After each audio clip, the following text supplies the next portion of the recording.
Boys have fun? Yeah. Long day. Excited about our pick. Go ahead, shoot. Give us the rationale. Why did you pick him? Where Yeah. you did when you had a lot of needs, and what made you guys focus in on him? Yeah, we know we do well when we have consensus in our group, and that's from scouting, coaching, R&D, and we really had that with Ricky. He's a guy who, throughout the process, we liked early, and it kept getting stronger, and does a lot of things well. Does a lot of the things we covet at that position well, and we believe we have a real strong group there, and we wanted to add another player. And Ricky is a very versatile player, and also has some punt return value that we think will come in handy. So just felt like it was the right guy at the right time, and really excited about it. How does he fit your system? What does he do well there? He just plays position real well. I mean, whether he was outside, inside, either receiver, all three of the positions. He can separate down the field, he can separate underneath, got really good hands, extremely smart, very well developed. You can tell he's, I guess I'd call it a gym rat or something, because you can just see he's working on his routes, putting a lot of hours, because you can see it on tape, and there's really nothing he can't do. You can fit in whatever role based off the other guys. There was a catch he had in college, I think, that Charlotte, where I guess it showed his compact courage, I guess is what to say. Is that a trait that kind of won you guys over to? Yeah, he's one of the, there's not one play that you see him turn something down. I mean, he's gonna go over the middle and do everything he can to catch that ball and not worry about anything else. When he's on the sidelines, he's not taking the easy way out. He makes guys tackle him. He's not looking for a place to fall, and when he doesn't have the ball, he plays just as hard when the ball's not in his hands.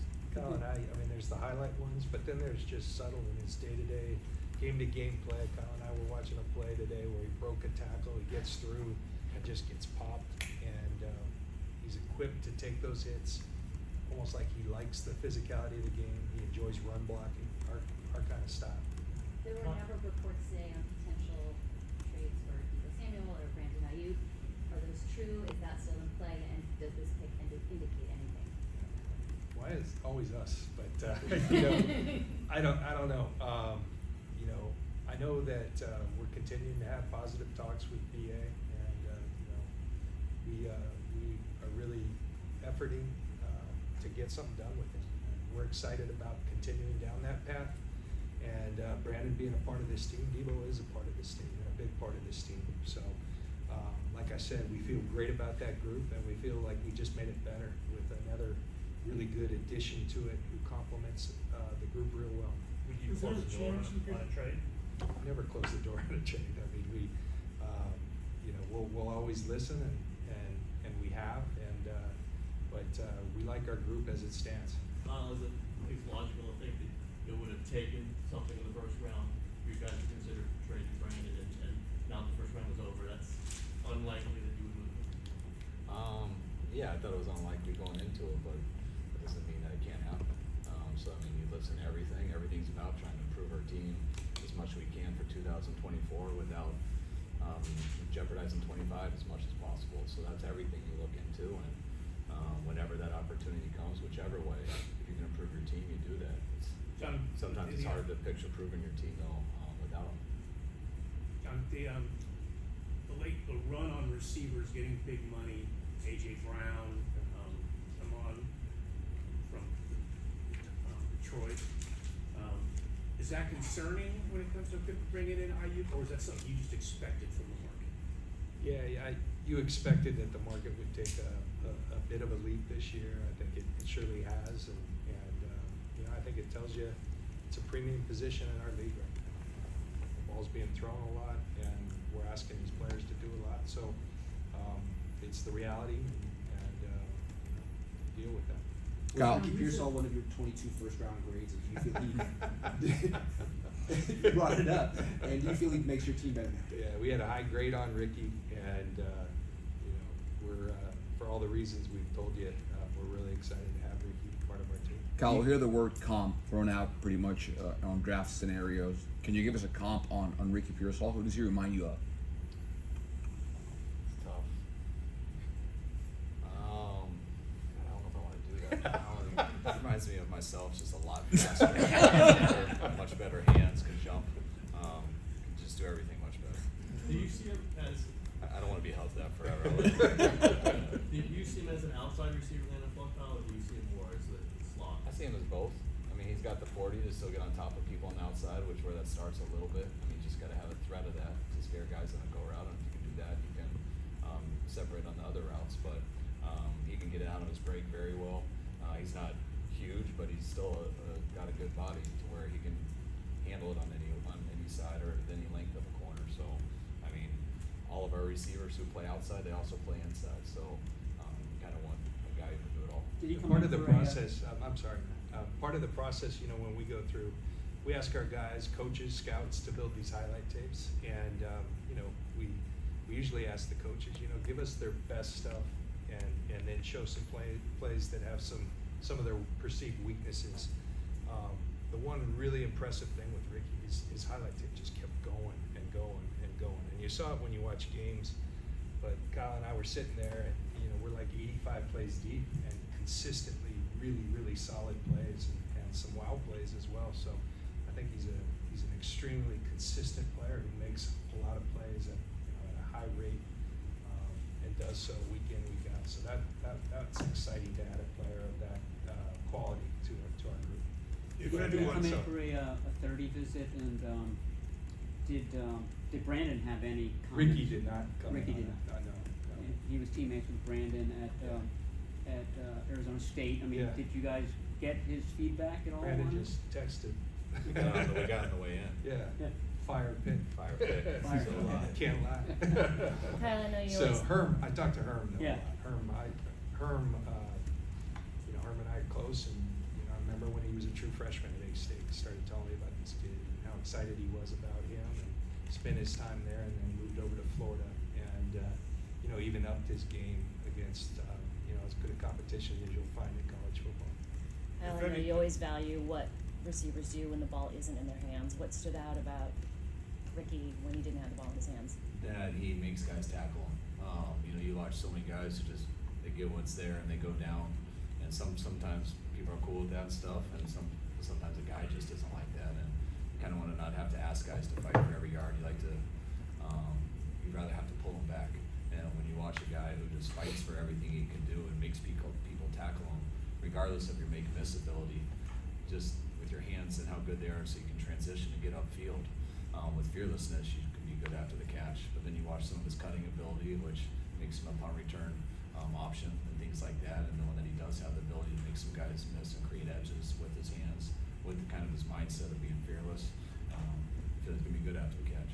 If, Got some pretty good guys to be in that group in that way. Sorry. If teams didn't know you were open for business at receiver, they definitely do now. Are you gonna get calls through the night? Do you plan on this going through to when teams are on the clock tomorrow? Is this kind of the reality now for you guys? I can't predict, what, you know, what we're gonna get. I'm gonna go home, go to bed, Turn wake the up, phone come off, in here keep tomorrow, it up. and fire it up, and try to add some more really quality players to our team. This is always an exciting process, and looking forward to it. Did you get any input from Brock? Did you think you were close on any trades at all to move up or down? If I remember correctly, 2 years ago, when he got through the first round with Devo, you said nothing came close. I think you said we're not gonna trade them. Something, is this a little different with Brandon? That it's still kind of on the table?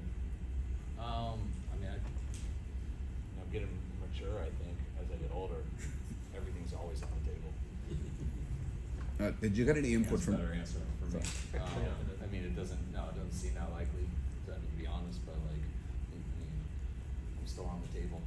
If someone offered Jed and John some good stuff for me, I'm gonna be out of here, I'm sure. Or John, Yeah. John, yeah. I mean, was this pick in any effect of knowing you have these two receivers who could be very, you know, if you sign Brandon, could be very expensive, if you are. All that Randy, comes into play, but I think the hardest thing when guys look at needs and stuff in rosters, especially when it's a position that's not quarterback, where lots of guys play and you have different personnel packages, like needs aren't always so obvious just that year. They can become a lot bigger in the second year. They can be bigger in the first year. You never know how something's gonna play out, so that need can be extremely important right now, or come training camp. But you also know we have to get some draft picks in here of some younger guys, that are for sure gonna contribute just as these years go. And especially with Brock and things like that, and so all that plays into it. That's why it's not like you go in and say, hey, we need one now because of A, B, and C. There's like 4 positions we are really interested in being the right pick at 31. And all of we have arguments for every single one, and it changes each day, cause they all do make sense. And then when it gets to there, you gotta take the one that makes the most sense, and that's just not as simple as what's totally obvious right now. It's kind of over a 3-year window, over a 4-year window, and when it comes to a first round pick and a 5th year option, it becomes over a 5-year window. And what that can do for a roster from a salary cap standpoint, from personnel to how you package these guys, 2 wideouts, 1 wideout, 3, some go 4 on the field at once, and then especially you take it as a punt returner that we lost. There's just a lot of factors that go in that aren't just as obvious as it is when you just look at a pure, a need for that day. Just to clarify, you guys have said, okay, close the door on trade for IU, is that the same for Vigo? We didn't close the door, like I said, we haven't closed the door on anything, I think is what I said. Did you change my words? No. Oh, all right. I don't think so, but I feel. Probably. But it was a little accident. Kyle, Brock and Ricky played high school pretty close by. Is there familiarity there, any relationship, any knowledge of one another that you I'm know not of? sure, we didn't ask him. We wanted to tip our hand. Brock might tell you guys, so. John, just to be clear, Brandon texted you, or did he text Kyle with a flyer? It was John. Yeah, he texted me on the way, yeah. Was that nice to get? Yeah. I mean, BA, we have a tremendous relationship, and It's a group text. it's group text, both of us. Okay. Good clarification. Was the cat live part of the text? So that's just how people younger than you talk. Fire pick. Fire pick, No can't lie. lie. Next one's from her, that's a great pick. Won't let you down, so. Is that a fire You wanna keep going emoji or with the this? words fire? Words. Yeah. All right, guys. All right, thanks a lot. No punctuation.